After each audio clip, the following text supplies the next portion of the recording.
যতটুকু এবং যা যা পরিবর্তন করা প্রয়োজন ছিল সেটা এই অধ্যাদেশের মাধ্যমে অর্জিত হয় না। আমি শ্রমিক আন্দোলনের মানুষ, আপনারা জানেন আমাদের দেশে অনেকগুলো শ্রম আইন ছিল। 2006 সালে সব আইন একত্র করে লেবার কোড বা শ্রম কোড বলে একসাথে মিলিয়ে একটা আইন করা হয়েছে। আগে যে আইন ছিল সব মিলিয়ে যেটা করা হলো, আপনি যদি পাঠ করেন মনে হবে মোটামুটি ভালোই আছে, কিন্তু যদি তার বাস্তবায়ন দেখেন তাহলে খুব কষ্টকর। শ্রম আইনে বলা আছে যে সব শ্রমিককে নিয়োগপত্র দিতে হবে। আপনারা সবাই জানেন যে বাংলাদেশে যত শ্রমজীবী মানুষ আছে তার শতকরা 20-25% মানুষ নিয়োগপত্র পায় না। তাদের সুনির্দিষ্ট চাকরি শর্তাবলী নেই, তাদের ওল্ড এজ বেনিফিট নেই, তাদের ছুটি, তাদের অন্যান্য সুবিধা নেই যা শ্রম আইনে লেখা আছে। আমাদের দেশে কৃষি শ্রমিকদের জন্য একটা ন্যূনতম মজুরি আছে, কিন্তু কে কোথায় দেখতে যায় যে কোথায় কোন কৃষি শ্রমিককে আসলেই কত টাকা মজুরি দেওয়া হচ্ছে। কম দেওয়া হলে তার জন্য যে কম দেয় তার বিরুদ্ধে অভিযোগ জানানো বা শাস্তি দেওয়ার কোনো মেকানিজম। এখানেও যে নতুন বিধান, সেখানে কাগজে চমৎকার ভাবে লেখা যে একই বিধানে অতীতে যারা শাস্তি পেয়েছিলেন তারা মুক্তি পাবেন, তাদের শাস্তি বাতিল হবে, তারা বন্দী থাকলে মুক্ত হয়ে যাবেন। কিন্তু ঘুরে ফিরে ওই একই বিধান আর এক জায়গায় আইনে সন্নিবেশিত করা হয়েছে, যাতে করে এখন আমার ওই একই অভিযোগে গ্রেফতার করা যাবে, শাস্তি দেওয়া যাবে। কিন্তু যাদের জন্য আইন, তারা আইন কতটা জানে, তারা আইন কতটা বোঝে, তারা আইনের কতটা সুফল, আইনের ভাষা সংশোধন বা সুন্দর করা যথেষ্ট নয়।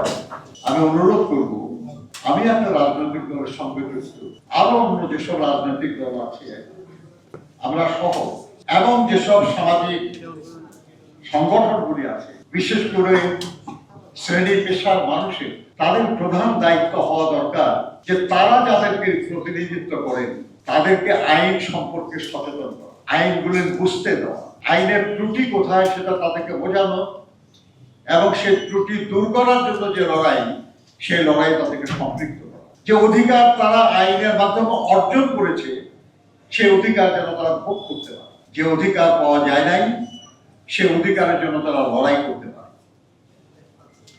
এই কাজটা গুরুত্বপূর্ণ। আর না হলে আমরা আইন বদলাতে পারবো, আইনের ভাষা সুন্দর করতে পারবো, কিন্তু সাধারণ মানুষ সেই তিমিরে থেকে যাবে যেখানে তারা আছে। আমি মনে করি আইনে আর একটা জিনিস থাকা দরকার যেটা আমাদের দেশে সত্যি সত্যি আছে বলে অন্তত অনুভূত হয়। সেটা হলো যারা আইন প্রয়োগের দায়িত্বে, তারা যদি আইন প্রয়োগে কোনো ভুল করে, ইচ্ছাকৃত ভুল, এবং তারা যদি অন্যায়ভাবে আইনের ব্যত্যয় ঘটিয়ে জনগণের উপর নিপীড়ন চালায়, তাদের শাস্তির বিধান কোথায়?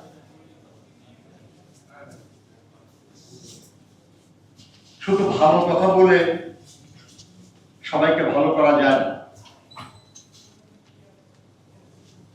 এমনকি মান্না ভাইরা সংস্কার কমিশন আলাপ করছে, লিখলেন যে আমাদের যে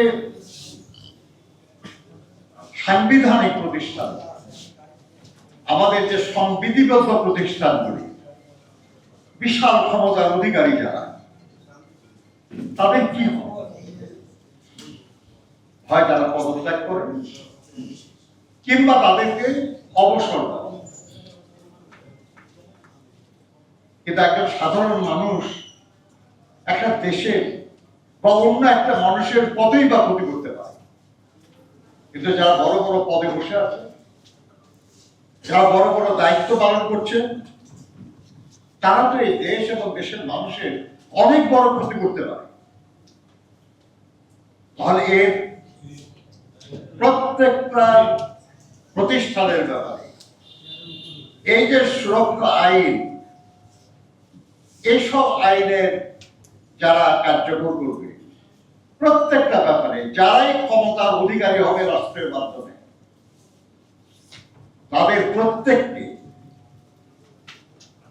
দায়বদ্ধ এবং জবাবদিহিতার আওতায় আনা।